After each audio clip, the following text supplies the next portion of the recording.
Today we're going to be looking at the laser cutter, which is particularly useful for you if you need either high repeatability or high accuracy. It's also incredibly useful to prototype ideas. A cool feature of it is that it contains so many different pieces of equipment in one package.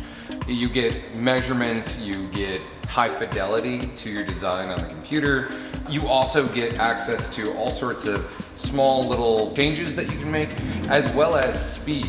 You can prototype incredibly quickly if you're cutting on something like cardboard. Today we're going to be talking specifically about how to get the laser to start doing what you want it to do, and what to do when it doesn't do what you want it to do, and we'll get to that too.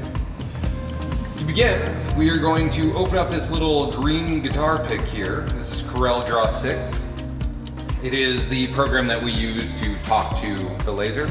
It's not actually the program that I primarily use to design in. I primarily personally use Inkscape and then save the file out as a PDF and then open it in CorelDRAW so that I can send it over to the laser. But you can absolutely design everything inside of CorelDRAW as well. It's a full suite of tools. I just find Inkscape to be a little easier and slightly more intuitive.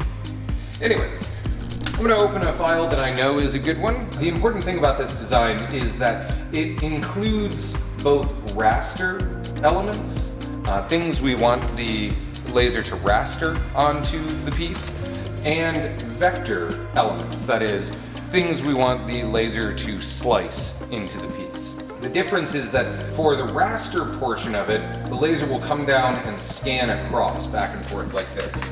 And as it goes, each time it passes over a section that has some fill, it will turn the laser on, and then it will turn it off where there is no fill or white space.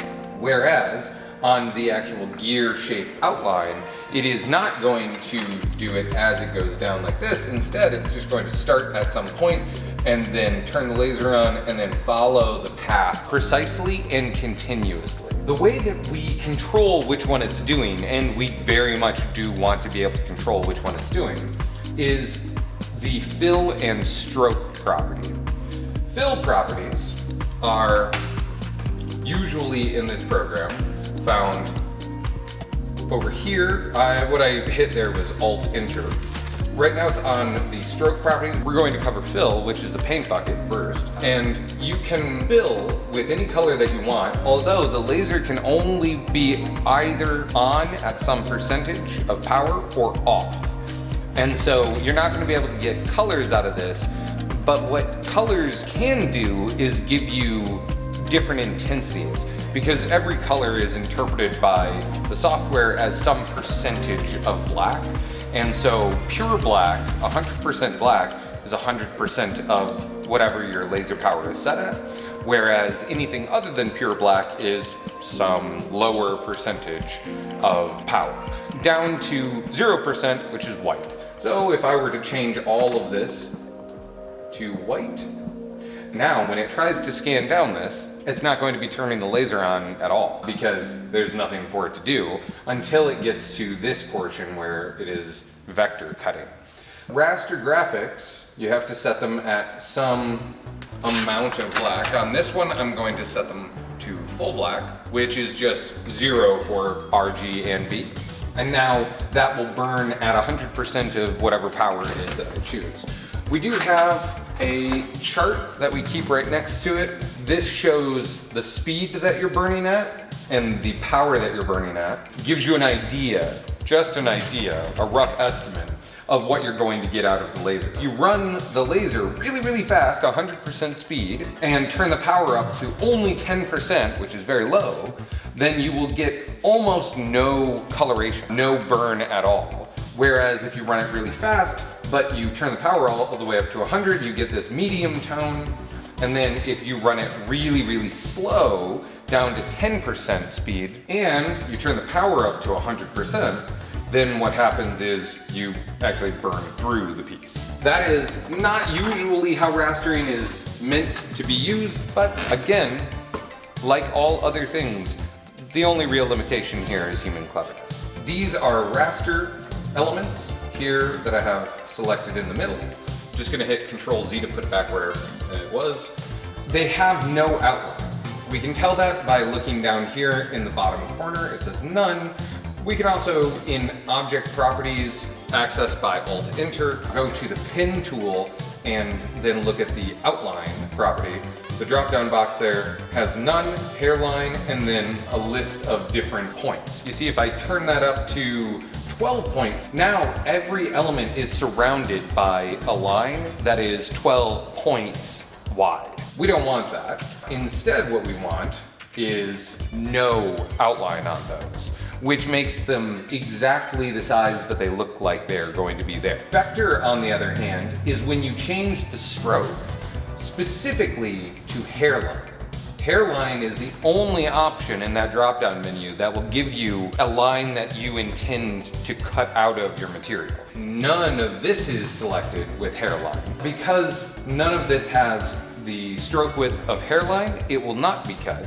Instead, it will just be drawn on. What I mean is it will be burnt onto the surface in that scanning down method. All right, so we have our design.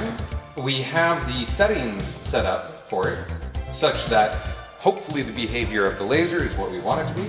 We know how big it's going to be because we have these up here telling us that the design is 1.701 inches wide and 1.7 inches tall. So that works, that's great. The last thing before you go to print is that you click off of your design. Right now I have this element selected. You want to click off of that, and that's because right here it will show you the actual page size, because it will show you the size of the rectangle that is around whatever it is that you're going to send over to the laser. And the laser will only see what is inside of that page size, and you have to know this page size so that you can input it into the printer preferences, which we'll look at now.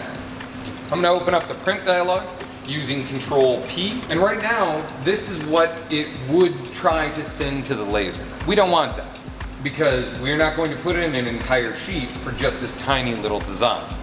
And this is actually something that you're going to do every time. Every time you open the print dialog, you want to come here and click Preference, because this blue box is where you create all of the settings. The most important part is that the piece size is changed to whatever it is that this says up here. We changed the page size here, the piece size in inches, to 1.75 and 1.75. Great. Now that we have that set, it at least will be of the right scale. By hitting OK there, and we see that it zooms in, basically, on our design, because it's giving us a preview of everything that it has available to us, and that's 1.75 inches, 1.75 inches, which is filled with that. We're gonna open preferences back up. You always wanna make sure that you check this every time you open it, because again, that is really the most critical part of that. We'll just step through these. Resolution. Resolution is dots per inch. That is how many dots are in an inch of travel.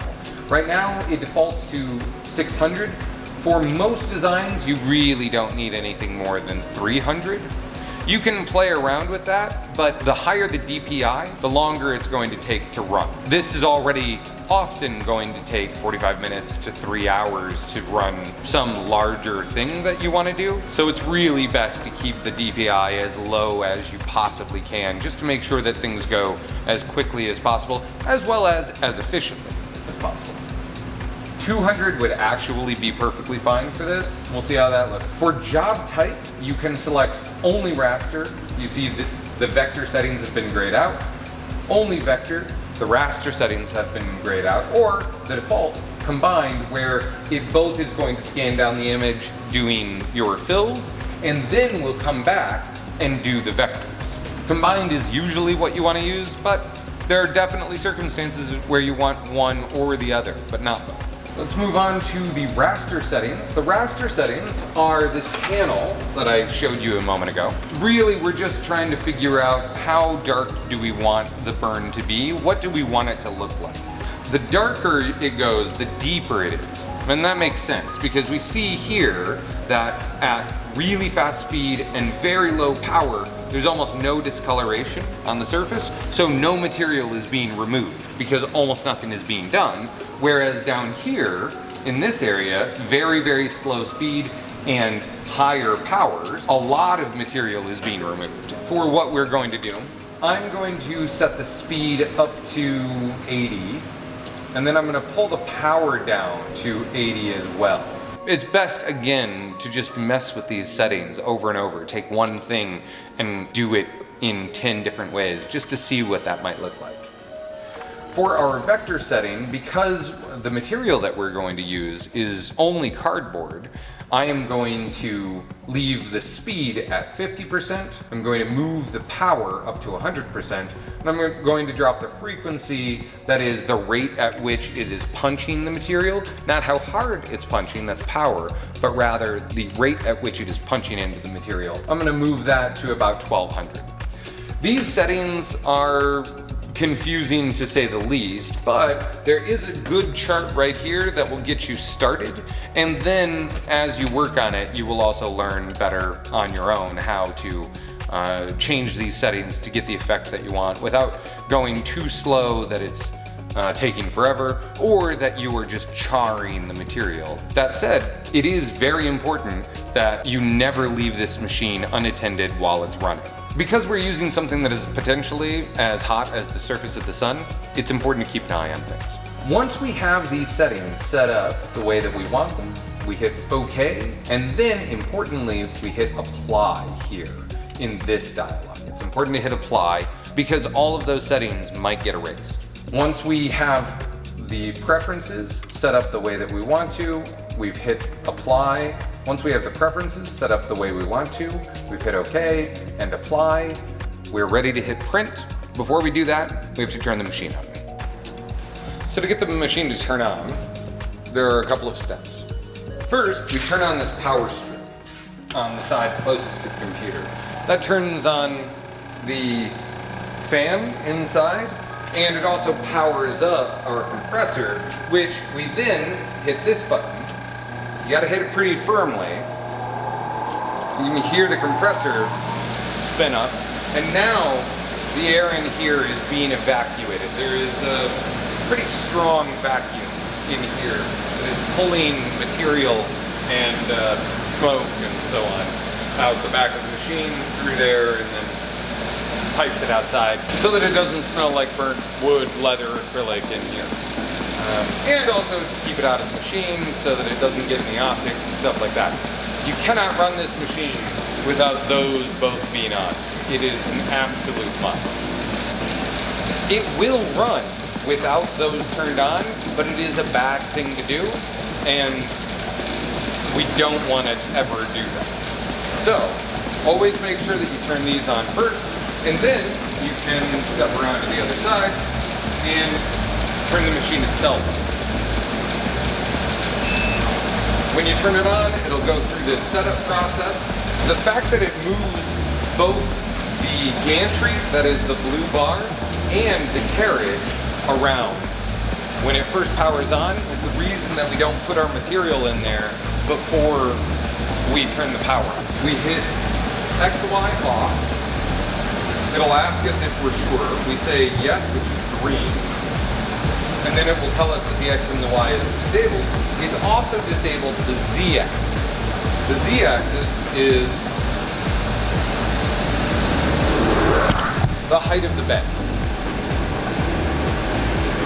This allows us to safely take our material and pop it into the laser.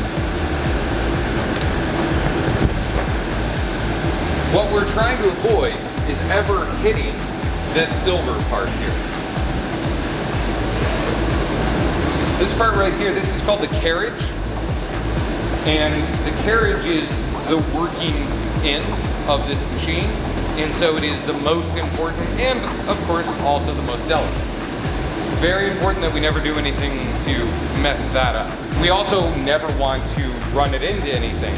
So we use this, which is kept on a magnet on the far side of the machine. This is to gauge our Z-axis height. We pop it onto the carriage on the two little nubs that are sticking up here. It's magnetically attracted to it, so it'll stay there. And then we bring the material up using the up button until we see this get close, and then we slow down until the material moves this piece a little bit. Now it's too close, but that's okay. We're within the ballpark now. Now we move it back down a little bit until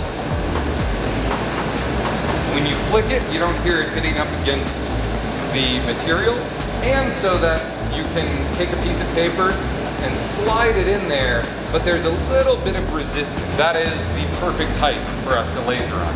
It's also a safe height as long as your piece is flat. It's important that you do this Z-axis adjustment on the highest point of your piece, nowhere else. Because as this carriage moves around, it will move very quickly sometimes, and we don't want it to smack into it. Once we've gotten the Z-axis set, we can remove this, and then that lives on the side of the machine. If it's ever not there, it's very important that you come and tell one of us. That must be there for anyone to be able to use this machine. It's easier to see where it's going to start, where it thinks the home position is if you turn the pointer on, which is this last button on the keypad. You turn that on and you see that there's a red dot sight that turns on. And as you move that around, you can see that it is pointing. That is where the laser is going to hit. If we set that as home, this red dot sight is where it believes its home to be. The machine default home is the upper left-hand corner, but we can put it anywhere on the bed just by moving this around to wherever we want it to be after turning off the X, Y, and Z axes, and then hitting set home. What we want to do is start in the upper left-hand corner, and so instead of hitting set home, we're going to hit reset. Right now you can see here, there is no job yet.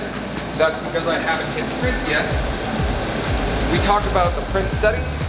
Now is the time, after having turned the machine on and gotten the Z-axis all set up and made sure that our home is wherever we want it to be, that we can now hit the print button. Hitting the print sends the job over here, and as you can see here, it is now in the machine. My file name is here, telling us what it is we're going to be working on.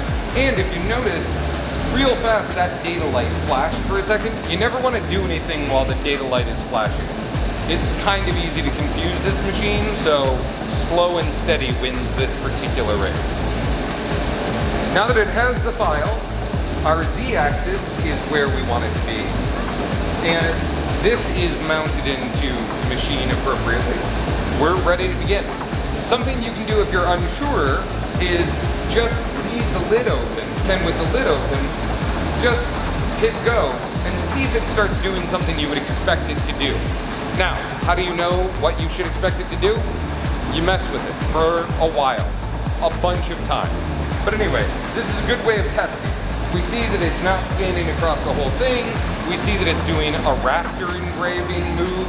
And now we see that it's doing the vector cut move. All of that works. Everything fit on the material. So probably this is going to work out just fine. And it only took 26 seconds, so cool. Now that we have tested everything I can think of to test, we are ready to actually cut the piece. We can close the lid because the laser cannot fire with the lid open. We are ready to actually cut the piece. We hit go again, and we see it begin to cut. Because this is a laser and it is super duper hot, it does pose a safety risk, specifically in terms of fire. And so, it's very important that you stand here with it. You don't have to look at it the whole time, but you do have to keep an eye on what's going on. You see there, it just finished its vector cut, which comes second in line after the raster. That is always the way. We'll always do raster first, and then come back and do whatever vectors are available for it. On the note of fire, it's important to know that there is a fire blanket here, and if you ever need to, you can just pull down on this strap, it opens up the bottom, you take that out, and then you put it over the piece, and it will hopefully quench the fire. As soon as you possibly can, turn the power off and let one of the staff. You can open this up, and then to test and see whether it actually cut all the way out, you can reach in and just kind of move it around. And if it does move around freely inside of the space that it was cut out of, you're probably good to go. Almost perfectly cut out. There's a little bit hanging on. That's usually the case. We have a piece, and now you see that my settings for raster engraving were not particularly dark on this particular material, so I'm gonna do it again, removing this extra piece so that it doesn't stick up. Again, that Z-axis, that is the most important thing to keep track of. We're going to go back over to the computer, hit Control-V to bring up our print settings again, come into Preferences, and move our speed down to, let's say, 70, and our power up to 90. We are going to, once that data light stops blinking, we want to move this over, because if we reran it right there, it would just be nailing that spot that is now empty. We don't want it to do that. First, we're not going to get anything useful out of it. Secondly, we're going to be pouring power into nothing, which is a bad idea. We hit X, Y off because we want to move things around on the X, Y, or Z axes. And now, with the pointer still on, I can just pull the carriage over until I am on clean cardboard. Once I'm there, I'm going to move this gantry up so that it starts at the top of the material. Instead of hitting reset like I did previously, I hit set home. And now that is its new home. You can test that by hitting X, Y off again, yes, and then reaching in, pulling this out to some other location, and now hitting reset. When I hit reset, it should go to where I placed it, not the default machine home. Perfect. We hit go, and now we see how that comes out.